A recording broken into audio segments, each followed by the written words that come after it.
Hello friends, स्वागत है आपका अपने यूट्यूब चैनल डिजिटल पॉइंट पर। आज की वीडियो में हम जानने वाले हैं कि आप एयरटेल रिटेलर बनकर कितनी कमाई अर्न कर सकते हो। तो चलिए वीडियो शुरू करते हैं। स्क्रीन पर आपको नज़र आ रहा है एयरटेल रिटेल बिजनेस स्ट्रक्चर। दोस्तों, एयरटेल के साथ बिजनेस करने में 4 प्रोडक्ट्स एयरटेल हमें देता है जिससे हम बिजनेस कर सकते हैं। पहला एयरटेल प्रीपेड पोस्टपेड, जो कि टेलीकॉम से रिलेटेड होता है। दूसरा ऑप्शन है एयरटेल डीटीएच, जो कि टेलीमीडिया से रिलेटेड होता है। तीसरा ऑप्शन एयरटेल पेमेंट्स बैंक, जो कि बैंकिंग से रिलेटेड होता है। चौथा ऑप्शन एयरटेल डिवाइसेस, जो कि इलेक्ट्रॉनिक्स से रिलेटेड होता है। जी हाँ दोस्तों, ये 4 ऑप्शन को हम एक ही लापू सिम से एक्सेस कर सकते हैं। चलिए आइए देखते हैं इन चारों प्रोडक्ट की डिटेल्स और इन चारों प्रोडक्ट्स से होने वाली सारी इनकम। डिस्कस करते हैं पहले पॉइंट पर, जो है एयरटेल प्रीपेड। दोस्तों, एयरटेल प्रीपेड में हम 2 ऑप्शंस पर काम कर सकते हैं। पहला एयरटेल रिचार्जेस और दूसरा है एयरटेल सिम कार्ड्स। आइए जानते हैं रिचार्जेस के बारे में। रिचार्जेस करने पर रिटेलर को एयरटेल देता है 3% से 20% तक की कमाई। जी हाँ दोस्तों, 3% से 20% तक की कमाई। आइए देखते हैं कैसे देता है। 3% मार्जिन उसको मिलता है डिस्ट्रीब्यूटर की तरफ से। 3% मार्जिन जो डिस्ट्रीब्यूटर की तरफ से फिक्स होती है। उसके बाद पोस्ट रिचार्ज अर्निंग होती है, वो मिलती है रिचार्ज करने पर। फॉर एग्जांपल, कस्टमर 249 का रिचार्ज करने आता है, उस पर 3% से 7.5 रुपया इनकम होती है। और रिचार्ज करने के बाद कंपनी आर ऑफर करके अलग से इनकम देती है, जिसे हम आर ऑफर कहते हैं। 7.5 रुपया कभी 7.5 रुपया देती है, और अगर रिचार्ज पर परसेंटेज ज़्यादा हो तो कंपनी 20% तक भी इनकम रिटेलर को देती है। तो दोस्तों, अगर आपकी टर्शरी आपका रिचार्जेस का सिस्टम 1 लाख रुपए तक जाता है या फिर 50,000 रुपये तक जाता है, 3,000 से 5,000 तक भी आप इनकम कर सकते हो। आइए दूसरा ऑप्शन एयरटेल प्रीपेड में हम देखते हैं सिम कार्ड्स। सिम कार्ड्स की अर्निंग समझने के लिए हमें 2 कंसेप्ट का जानना ज़रूरी है। पहला, what is FRC, and second, what is OTF. तो आइए जानते हैं एफआरसी के बारे में। कस्टमर को नया कनेक्शन देने के बाद जो हम रिचार्ज करते हैं, उसी पर रिटेलर को कमीशन मिलता है।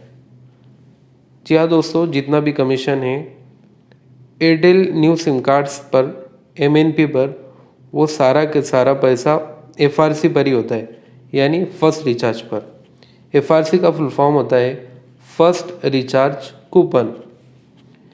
और एफआरसी करने के बाद जो कमीशन मिलता है उसे ही ओटीएफ कहते हैं।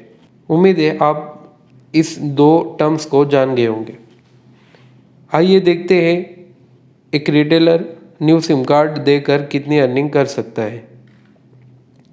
न्यू सिम कार्ड्स की कमीशन 2G हैंडसेट और 4G हैंडसेट के लिए अलग अलग होती है, चाहे वो न्यू सिम कार्ड हो या एमएनपी हो। जैसा कि आप बॉक्स में आप देख सकते हो, ₹60 to ₹180 पर सिम।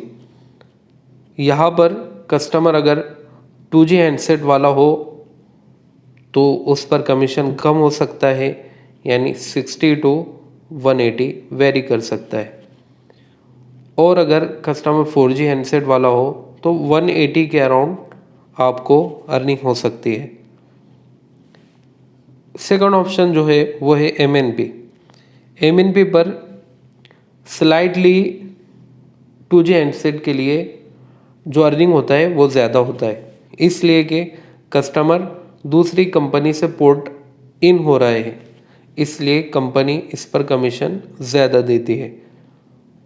तो अगर आप MNP करते हो तो कंपनी आपको 110 रुपये से 128 रुपये तक दे सकती है। जो कमीशन यहाँ बताया जा रहा है वो चेंज भी हो सकता है, ये डिपेंड करता है कंपनी पर। तीसरा ऑप्शन जो एयरटेल प्रीपेड में हम कमाई कर सकते हैं वो है सिम रिप्लेसमेंट। सिम रिप्लेसमेंट ये ऑप्शन सभी रिटेलर को नहीं देखने मिलता। ये उन रिटेलर के यहाँ रहता है जिनका टर्शरी हाई हो, यानी बैलेंस उनके आउटलेट से ज़्यादा सेल होता हो, या जिनके यहाँ से सिम कार्ड्स ज़्यादा सेल होते हो, उन्हीं को ये कस्टमर सर्विस एक्सेस मिलता है, यानी सिम रिप्लेसमेंट का वर्क मिलता है। इससे भी रिटेलर 50 से 100 रुपया पर सिम रिप्लेसमेंट का कमीशन करके अर्न कर सकता है। तो ये था एयरटेल प्रीपेड के बारे में। और एयरटेल पोस्टपेड के बारे में ये है कि इसके लिए आपको डायरेक्टली ऑफिस ऑन करना पड़ता है, इसलिए कि हर रिटेल पर ये सर्विस ऑन नहीं होती। इसका रीज़न ये है कि इसका कस्टमर बेस भी कम होता है, तो इसलिए यहाँ पोस्टपेड की बात नहीं होगी। आइए दूसरे प्रोडक्ट के बारे में बात करते हैं जिससे हम अर्निंग कर सकते हैं, वो है एयरटेल DTH। एयरटेल DTH में भी दो प्रकार है। पहला DTH रिचार्ज, दूसरा एयरटेल बॉक्स। रिचार्ज पर सेम मार्जिन है, 3% जो आपको डिस्ट्रीब्यूटर से मिलने वाली है, प्लस आर ऑफर ये रिचार्ज करने के बाद मिलता है, जो कि बंडल पैक्स के साथ होता है। 3 मंथ, 6 मंथ, 1 ईयर के प्लान के साथ आपको आर ऑफर के ऑफ़र DTH रिचार्जेस में देखने को मिलते हैं, जिससे भी आप मंथली 3000 से 5000 रुपये तक अर्निंग कर सकते हो। ये डिपेंड करता है कस्टमर वॉकिंग के कि कितने कस्टमर आप तक रिचार्ज करने के लिए आते हैं।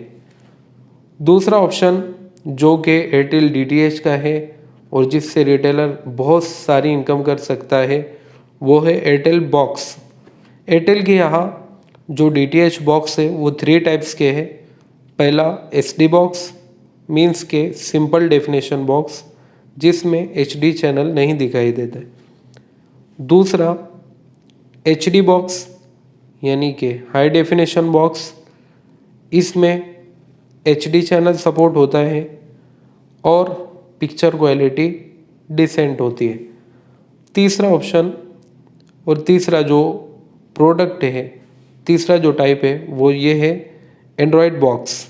एंड्रॉयड बॉक्स में आपको आपकी टेलीविज़न पर एंड्रॉयड एक्सेस मिलता है, जिससे आप एंड्रॉयड एप्लीकेशन का एक्सेस कर सकते हो, ब्रॉडबैंड कनेक्शन लगा सकते हो, वाईफाई का ऑप्शन आपको देखने मिल जाएगा, और भी बहुत सारे काम जो एंड्रॉयड से रिलेटेड है आप इसमें कर सकते हो। अब रिटेलर बॉक्स सेल करने पर कितनी अर्निंग कर सकता है?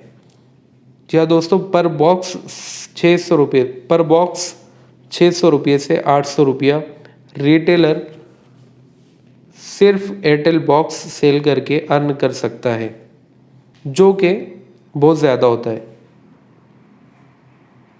आइए देखते हैं एयरटेल पेमेंट्स बैंक के बारे में। एयरटेल पेमेंट्स बैंक जो कि एक प्रीमियम सर्विस है और एयरटेल अपने रिटेल को इसका भी एक्सेस देता है, जो कि दूसरी कोई टेलीकॉम कंपनी प्रोवाइड नहीं करती है। एयरटेल पेमेंट्स बैंक में रिटेलर क्या कुछ कर सकता है और कितनी अर्निंग कर सकता है, ये जानते हैं। पहला ऑप्शन, रिटेलर कस्टमर का अकाउंट ओपन कर सकता है, सेविंग अकाउंट ओपन कर सकता है पेमेंट्स बैंक का, जिस पर रिटेलर 40 से 120 रुपया पर अकाउंट अर्निंग कर सकता है। इसमें भी टर्म्स एंड कंडीशन लागू है। दूसरा ऑप्शन कैश विड्रॉल, जिससे 3000 प्लस मंथली अर्निंग हो सकती है। कैश डिपॉजिट, जिसमें 500 से 1000 रुपया प्लस मंथली अर्निंग हो सकती है। मनी ट्रांसफ़र, ये एक ऐसा ऑप्शन है जिसका आज मार्केट में बहुत डिमांड है। आइए आगे का ऑप्शन देखते हैं, वो है बिल पेमेंट। बिल पेमेंट ये एक यूटिलिटी सर्विस है और इस पर भी रिटेलर अर्न कर सकता है। अप टू 3 रुपीज़ पर बिल। ये एक्सेस उन लोगों के लिए ज़्यादा महत्वपूर्ण है जो कि रूरल एरियाज से है। जो रिटेलर रूरल एरियाज से है वहाँ पर बिल भरने के सेंटर, एमएससीबी बोर्ड के सेंटर और दूसरे बैंक वाइज सेंटर नहीं होते जहाँ पर ग्राहक जाकर अपना बिल भर सके। वहाँ रिटेलर इस सर्विस को देकर और भी ज़्यादा अर्निंग कर सकता है। आइए आगे का ऑप्शन देखते हैं, वो है इंश्योरेंस। इंश्योरेंस डिपेंड करता है इंश्योरेंस की टाइप पर। इंश्योरेंस की टाइप्स पर इंश्योरेंस अलग अलग होता है, जैसे dengue insurance, corona insurance, malaria insurance और बाइक इंश्योरेंस और भी बहुत सारे इंश्योरेंसेस होते हैं जिस पर रिटेलर लाइकवाइज अर्निंग कर सकता है। आगे ऑप्शन जो एयरटेल पेमेंट्स बैंक से रिटेल ले सकता है वो है फास्टैग। जी हाँ दोस्तों, फास्टैग भी ऑप्शन हमें देखने को मिलता है एयरटेल पेमेंट्स बैंक में, जिस पर टैग रिटेलर 100 या 100 से अधिक कमाई कर सकता है। और भी बहुत सारे ऑप्शंस जो मेजर है एयरटेल पेमेंट्स बैंक में आते हैं वो रिटेल को एक्सेस का मिल सकता है। तो दोस्तों ये था एयरटेल पेमेंट्स बैंक के बारे में। आइए सबसे लास्ट प्रोडक्ट के रिगार्डिंग हम डिस्कस करते हैं जो है एयरटेल डिवाइसेस। एयरटेल डिवाइसेस में सबसे पॉपुलर डिवाइस एयरटेल माईफाई है। एयरटेल माईफाई पर भी रिटेल कस्टमर को सर्विस देकर पर माईफाई पर एयरटेल राउटर के 300 से 300 प्लस अर्निंग कर सकता है। सेकंड ऑप्शन जो डिवाइस में आता है और जो सर्विस में आता है वो ये है FTH। FTH ये टर्म है fibre to the home. Airtel का फाइबर जो कि अभी हर जगह डेवलप नहीं है, मेट्रो सिटी एयरटेल अभी कवर कर रहा है। इसके बारे में डिटेल्स हम आगे की आने वाली वीडियोस में इन फ्यूचर देंगे, जिस पर हम आगे डिस्कस करने वाले हैं। तो ये थी दोस्तों आज की इस वीडियो की information.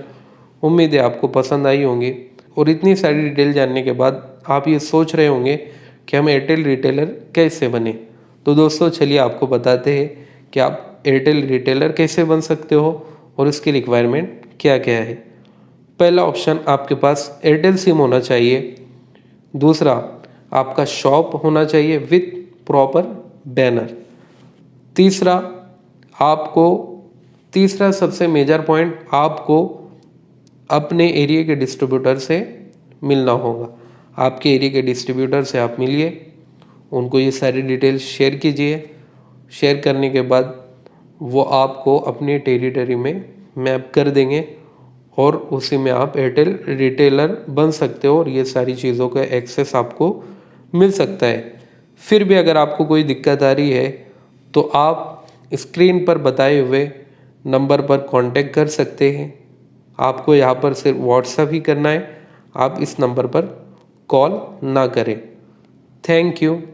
Please like, share and subscribe this video team digital point.